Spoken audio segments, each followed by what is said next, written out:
যখন মানুষ নিজেই ইয়াজুজ হয়ে যায়। এই অধ্যায়টা সহজ নয়, কারণ এখানে আর কোনো কাল্পনিক শত্রুর কথা নেই। এখানে আয়নার সামনে দাঁড়ানোর কথা।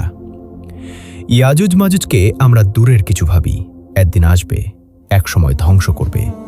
কিন্তু সবচেয়ে ভয়ঙ্কর প্রশ্নটা হলো, যদি ইয়াজুজ হওয়ার প্রক্রিয়াটা ইতিমধ্যেই আমাদের ভেতরে শুরু হয়ে যায়। শক্তি পেলে সংযম হারানো। মানুষের প্রকৃত চরিত্র কখন প্রকাশ পায় জানেন? যখন সে ক্ষমতা পায়। ক্ষমতা মানে শুধু রাষ্ট্রীয় ক্ষমতা নয়, ক্ষমতা মানে টাকা, পদ, জনপ্রিয়তা, অনুসারী, প্রভাব। যখন এই শক্তিগুলো আসে, তখন মানুষ নিজেকে প্রশ্ন করে না, আমি কি ন্যায়ের পথে আছি? বরং তখন প্রশ্ন করে, আমি কত দূর যেতে পারি? এই প্রশ্ন করার এই পরিবর্তনটাই ইয়াজুজ মাজুজের মানসিকতার প্রথম ধাপ। সীমা মানা দুর্বলতার লক্ষণ মনে হওয়া। ইয়াজুজ মাজুজের মানসিকতায় সীমা মানা মানেই দুর্বলতা।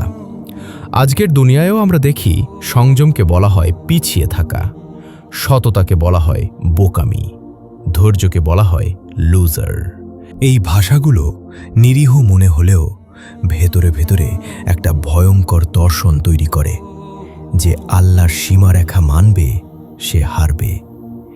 এই দর্শন ইসলামী নয়, এই দর্শন ইয়াজুজের। আমি পারি, এই বাক্যের নেশা। যখন কেউ বলে আমি পারি তাই আমি এটা করব, এই বাক্যের ভেতরে কোনো দায়বদ্ধতা নেই। ইসলাম বলে, আমি পারি, এটা বলার আগে বলো, আল্লাহ কি এটা করার অনুমতি দিয়েছেন? এই প্রশ্ন বাদ পড়লেই মানুষ ইয়াজুজের পথে হাঁটা শুরু করে। সংখ্যা থাকলে ন্যায় প্রয়োজন নেই। ইয়াজুজ মাজুজের আরেকটা বৈশিষ্ট্য, তারা সংখ্যায় বিশাল। সংখ্যা থাকলে তারা নিজেদের সঠিক মনে করে। আজও কি আমরা দেখি না, যদি সবাই করে তাহলে সেটা ভুল হতে পারে না, এই যুক্তি। কিন্তু সত্য ভিত্তি কখনো সংখ্যা নয়, সত্য দাঁড়ায় আল্লাহর আদেশের উপর। ভোগ, তারপর শূন্যতা। ইয়াজুজ মাজুজ ভোগ করে কিন্তু তৃপ্ত হয় না। আজকের দিনে মানুষও একই সমস্যায় ভুগছে, আরও চাই, আরও দরকার, আরও আসুক।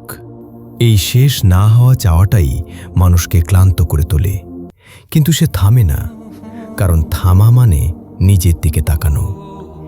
ইয়াজুজ হওয়ার সবচেয়ে নীরব ধাপ, সবচেয়ে নীরব ধাপটা হলো যখন মানুষ বলে, আমি তো কাউকে কষ্ট দিচ্ছি না। এই বাক্যটা খুব জনপ্রিয়, কিন্তু অসম্পূর্ণ। কারণ প্রশ্নটা হওয়া উচিত, আমি কি কারো অধিকার নষ্ট করছি? আমি কি আল্লাহর সীমা লঙ্ঘন করছি? এই প্রশ্নগুলো না করলেই মানুষ ইয়াজুজের পথে এগোয়। এই অধ্যায়ের কঠিন উপসংহার, ইয়াজুজ মাজুজ মানে অন্য কেউ নয়। ইয়াজুজ মাজুজ মানে সেই মানসিকতা যেখানে শক্তি আছে কিন্তু সংযম নেই, ক্ষমতা আছে কিন্তু তাকওয়া নেই।